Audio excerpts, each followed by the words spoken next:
sebab-sebab azab kubur.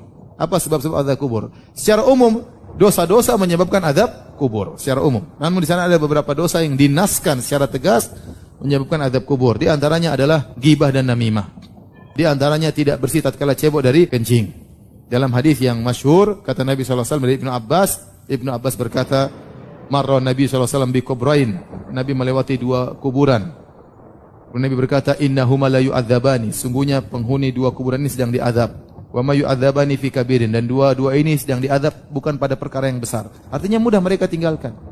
Apa susahnya cebok dengan bersih? Kan mudah. Tapi dia buru-buru sehingga dia tidak pernah bersih. Apa susahnya tidak gibah? Diam aja. Kan selesai. Susah atau tidak gibah? Susah. Senangnya gibah. Bisa ditinggalkan. Tapi mereka tidak meninggalkan. Kata Nabi, fa amma ahaduhuma fakana la yastatiru min bauli. Yang satu diadab karena tidak bersih dalam ceboknya, cebok buang air kencingnya.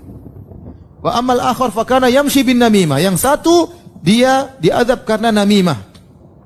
Namimah itu mengadu domba di antara manusia. Al-Imam Al-Bukhari rahimahullahu taala membawakan hadis ini tentang orang diadab karena namimah dalam bab tentang adab kubur karena ghibah. Ya. Mereka Imam Bukhari memasukkan ghibah dalam sebab adab kubur. Kenapa? Karena dalam suatu riwayat selain di Sahih Bukhari, kalau tidak salah dari Abu Dawud, kata Nabi yang satu tidak bersih dalam ceboknya, yang satu karena ghibah. Adapun dalam Sahih Bukhari tidak disebutkan lafaz tersebut, tetapi Ibnu Hajar menjelaskan karena orang yang namimah biasanya ghibah. Jadi namimah itu ghibah plus. Ya kan? Dia menceritakan kejelekan orang untuk mengadu domba dengan si A dan si B. Dia ke A, dia ceritakan kejelekan B. Dia ke B, dia ceritakan kejelekan apa? A. Dia ghibah berarti. Plus dia ingin mengadu domba. Sehingga orang yang melakukan namimah, dia pasti ghibah. Dia pasti ghibah. Oleh karena di antara perkara yang membuat orang bisa diazab dalam kubur adalah tidak bersih tatkala cebok dari kencingnya. Yang kedua karena ghibah. Yang ketiga karena namimah. Dan yang keempat diantaranya karena sombong tadi. Hadis Abu Hurairah, seorang berjalan bangga dengan rambutnya yang indah, dengan pakaian yang indah, kemudian ditenggelamkan dalam tanah sampai hari kiamat. Makanya hati-hati, jangan sombong.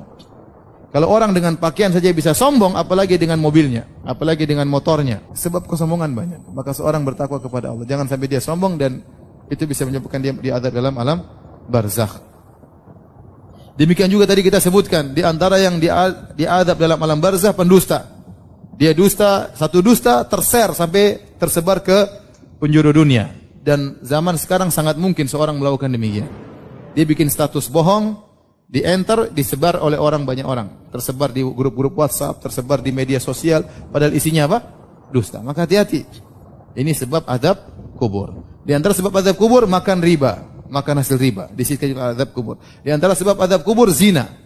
Orang berzina disebutkan Rasulullah melihat mereka sedang diadab dalam sebuah tanur, tungku yang bagian atasnya kecil, bagian bawahnya besar, kemudian dinyalakan api dari bawah. Mereka diazab dalam tungku sebelum hari kiamat kelak. Di antaranya seorang diajarkan Al-Quran, namun dia tidak merojaahnya di malam hari dan di siang hari dia tidak mengamalkannya. Ini juga di antara dia diazab dalam alam barzakh.